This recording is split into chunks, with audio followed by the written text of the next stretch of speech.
Hi, I'm Gina Kramer with Savor Food Safety International, and today on Food Safety Think Tank on my blog, we discuss improving food safety one great idea at a time. And I have Jeff Mitchell from ChemStar, who's going to talk about their new innovative product, foam sand, and how the research that they have done to create a product that's going to penetrate biofilm and kill bacteria all in one application.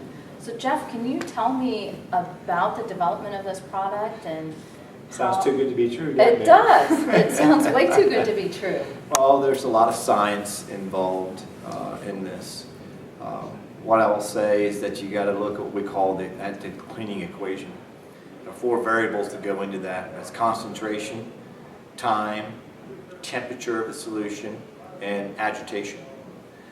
In the environment, what we're trying to do in the processing environment is we know that the area of most concern is your resident populations of Listeria.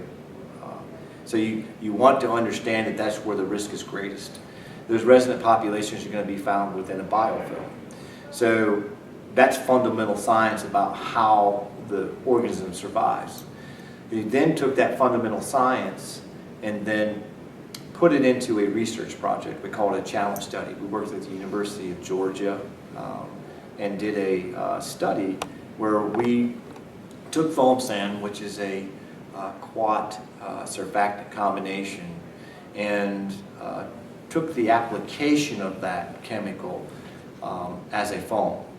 And the foam is not foam. I often say this and people say you're crazy. It's just not.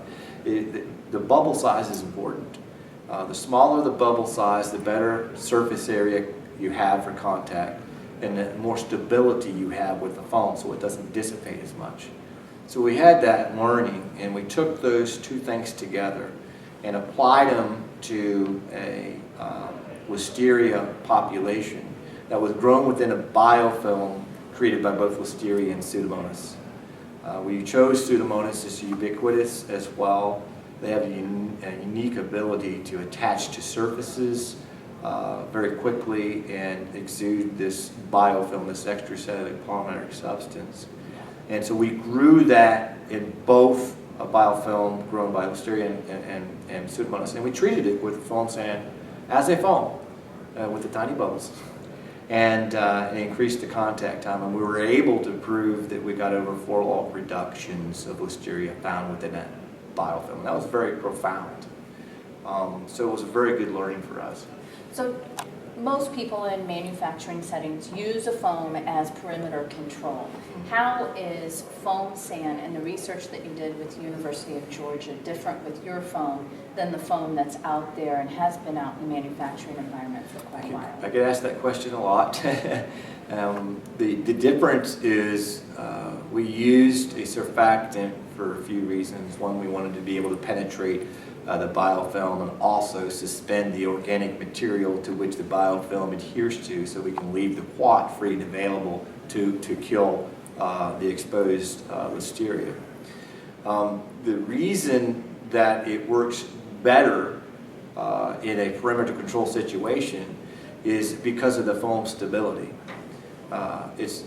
What we use is what's called in the industry is a Ross-Miles test. It tests the foam stability. You generate the foam, and then over time it dissipates, and you measure that length of time.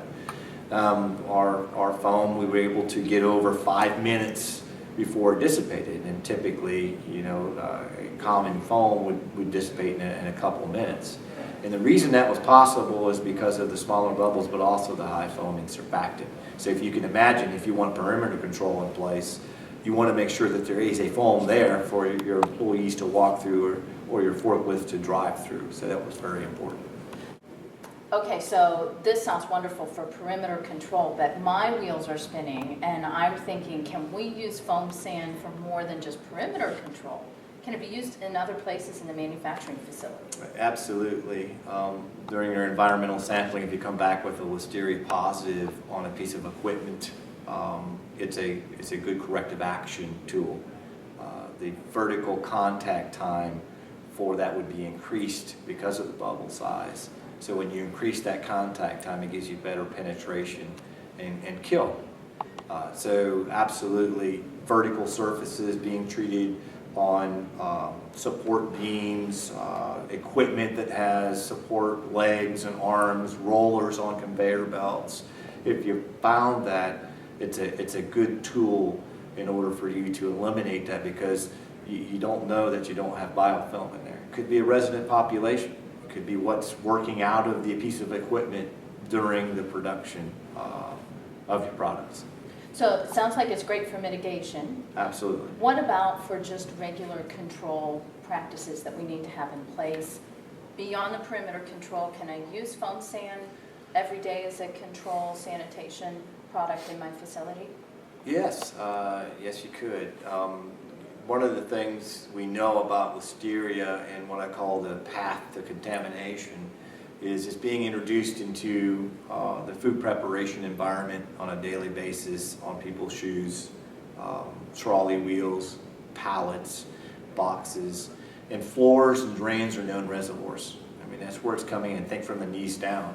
And because they're known reservoirs, you want to have a step in place that can mitigate that.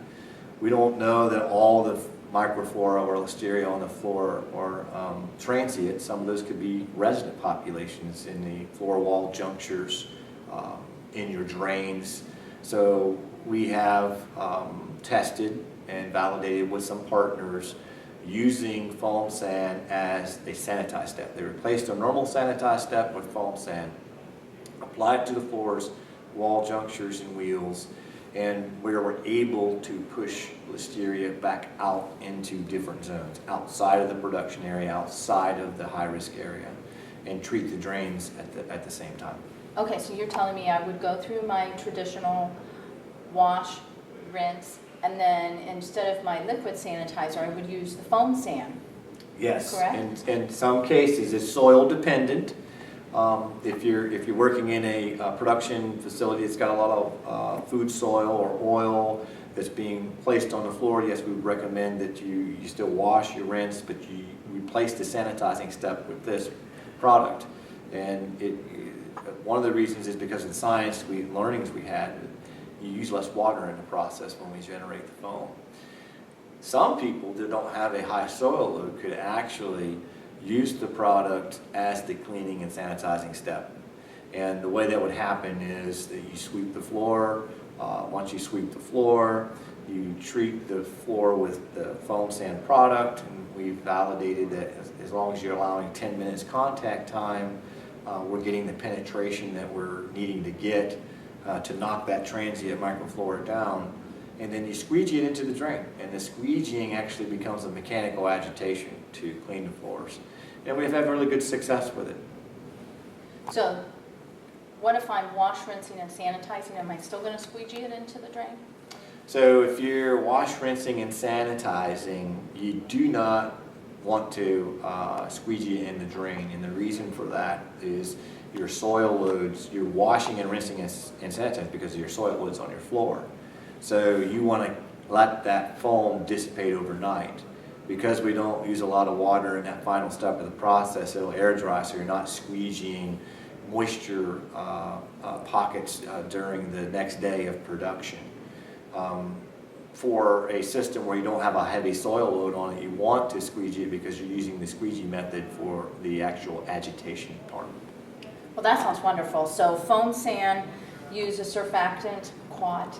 It produces tiny bubbles. You've used the Ross-Miles test to make sure that those bubbles stay intact for a longer period of time, increasing the surface contact. And then it sounds like it's going to reduce water usage at a facility and also reduce labor if you don't have to squeegee it down the drain if you're conducting a wash, rinse, sanitize. That's a lot of savings. It is a lot of savings. Some of our partners, when we first brought this to them as a potential solution, obviously we validated that it worked. When we said that you didn't have to have a deck brush, we were smiles, because a lot of times in the industry you don't always find the deck brushes in the preparation departments because it requires someone to scrub. But you always find a squeegee. So we try to find a process that fits their culture and the way they do the things. That's important. Well, thank you for sharing with us about foam sand a great innovation that can penetrate biofilms, can be used as mitigation, but also as an everyday sanitizer to control and prevent Listeria resident populations from forming. This is a wonderful new innovation in sanitation for facility. Thank you.